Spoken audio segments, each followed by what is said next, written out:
free version, and of course it applies to the paid version as well because they're both on the site at the same time. But we have to update Elementor, so you can have this update saying update to version 2.2.0. Click on update now. Let's head into a page. There are a bunch of additions to pages themselves, the page editor, and there's also a bunch of additions to the settings and tools outside of the page editor. So let's cover the ones in the page editor first, because those are likely the most important because they directly affect the most people, as in they're used to design pages. So I'm going to click on edit with Elementor here. Wait till that loads. The most powerful feature added in version 2.2 in my opinion is the navigator. You can open it by clicking on the 3D hamburger icon in the bottom left corner. You can also press Command I on a Mac, Control I on Windows, and it opens this little guy right here. You can move it around wherever you want. You can attach it to the right hand side so it becomes part of the window. You can make it bigger. You can make it wider, taller and wider I should say. And each of these section names here are by default not named very well, but you can change the names. And why you want to do that is because each section here represents a section on your page. And if you click on one of these sections, it takes you down to that section and it highlights it. So this section right here is this one right here. So we can double click on this, we can call it Meet the Team. And now we know this is the Meet the Team section. And if we are working on a big page, this makes it really easy to navigate. If we want to turn off Meet the Team, we click on this little eyeball here. Very similar to photo editing software where you can hide layers, here we can hide sections. This does not hide the section on the front end, so if we were to click on this and then save the page, that section would appear on the front end. We're only hiding this in the builder.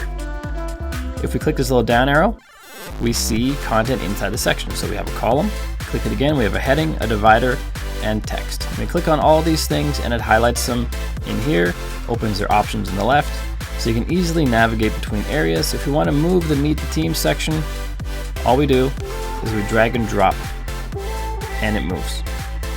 That's probably not the best spot for it, but you get the idea. You can drag and drop it to wherever you want. And renaming all the sections is recommended, otherwise you don't know what they are. You click on this down arrow here, it'll open all the sections at once or expand them all, so you can go through each of them. And that's a pretty cool little feature. Next pretty cool thing, if we have buttons, we now have an autocomplete feature for the link.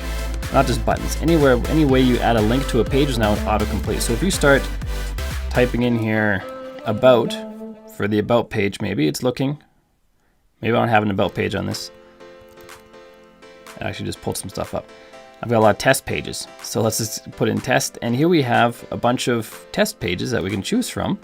And if we pick one, it autofills their URL. So you click on the name, it puts in the URL, and this autocomplete is for all URLs on any button, any link, anything you're building in Elementor. You have that autocomplete now. For images, we had CSS filters added a little while ago. Let's find an image that doesn't do that. This one. If we go to style, we have CSS filters, which I just called image filters a moment ago. Kind of the same thing, but they're CSS filters applied to images. Click on this pencil. We now have visual representations of what these do. So blurring is going to blur it, and this line is actually getting a little blurrier. It's a small tweak. The options have not changed, just they added some visual representations. The next thing is column reversal for tablets. We had column reversal for mobile phones. When things shrink, quite often you have something on the right-hand side on a desktop that should be on top on a mobile phone, but the way websites work, it puts it down below on a mobile phone because the column on the right goes below the column on the left. So we had this column reversal option for mobile phones. They've now added that for tablets. So in any section that has columns, we go to advanced, or click on the section, click on the 6 dots, go to advanced, go to responsiveness, and we can turn on reverse columns for tablet and for mobile phone, or just mobile phone, or just tablet, or whatever combination you see fit. Of course, testing that would be the way to go. Next option is lazy load video. See, there's a video on this page. There's not.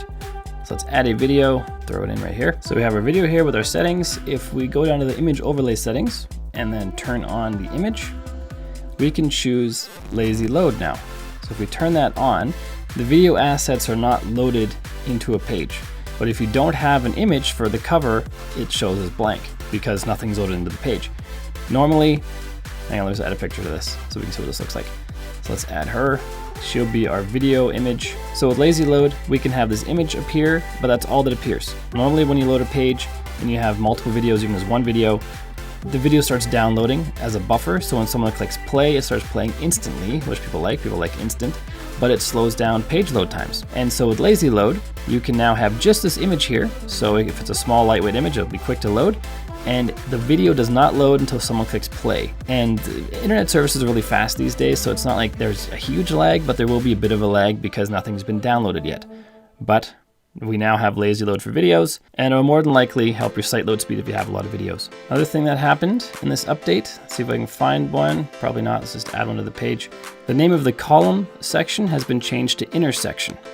And so the functionality is unchanged, it's called intersection. Apparently, when people were doing columns and things, they weren't doing them properly. That's why they changed the name. If they right click on here, on any area, we can add a column. So we have 3 columns now, we can add a column to this one. It's 3 columns. I don't think we can add a column to sections that easily. But either way, they weren't using the inner or the column section very well, so they changed it to intersection. I don't know if that's gonna help people use it better without some more education from Elementor as to what exactly we were doing wrong, but they've changed the name anyway. Something else that's been added outside of the editor now is, actually no, first, one more thing inside the editor.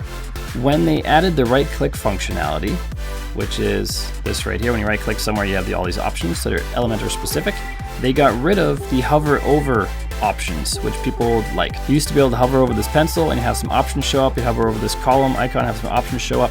Those were removed when the right click was introduced. Now we can get them back. So if you go to Elementor and then settings and advanced, this editing handles option, we change that to show.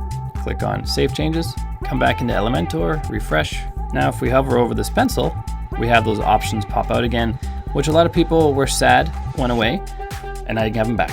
And what's even better, you keep the right click functionality, so you have the best of both worlds. You can have both the flyouts and the right click. So if that makes you happy, then that's awesome. Another thing we have now is a debug feature. So when we're on a page, let's go to preview this page. So up here we don't see anything right now, but if we head into Elementor and then tools, we have a debug bar option. We enable this, click on save changes, come back out here, refresh. This may not work on the preview, but I think it should. Here it is. Elementor Debugger was just added. It shows us which page template is being loaded and which theme template file is being loaded. And that way we can troubleshoot problems. That's why it's called a debugger. This is also automatically enabled if you have debug on inside your WP config file. But if you don't have that, then go through the tools sections like I just showed you, and then you'll get the debugger here. This is more for advanced users, or if you're having some kind of conflict and you can't figure out why, this might give you some more information. The last thing that was added, which is for new users, if we go back to the dashboard, after version 2.2 is installed, we have a new welcome screen, which may or may not show up here because I'm not a new user. Let's see what this welcome is. That's the WordPress welcome. Yeah, so it's not showing up for me right now. But what it is basically a welcome screen in here, and it gives people the option to watch a video, to learn more about Elementor, read some blog posts about Elementor, and it's more of an onboarding process for new users who are just installing Elementor for the first time. And for all you guys who already have Elementor, that's going to be very irrelevant. And that is the last of the 9 features that have been added to Elementor with the version 2.2 update.